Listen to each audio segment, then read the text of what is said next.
fly your house. Okay. And you will go.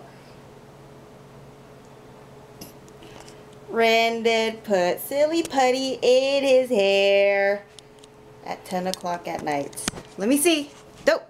Let me see. Let me see Silly Putty. Shall we cut it off? I'm trying to take it off. Oh my gosh, it's like even more. Oh my goulai. Let's see. Let me see. Why'd you put Silly Putty in your hair? Let me see. Why did you put Silly Putty in your hair? Answer me first. Why did you do it? Because I'm scared. Because you're scared it? Yes. What are you talking about, man? I'm scared. Of what? The Silly Putty scary hat. Okay. Mommy. Well, what should we do? Should we cut it off? Yes. We're gonna have to shave your head. Mommy. We're gonna have to shave your head if we cut it off. Mommy. Is that okay with you? Shave your head like Daddy? I like to. Shave your head like Daddy? No. Well. It's like Sonic. It's like Sonic. You want a mohawk? Yes. Yes. Okay, say bye. Bye.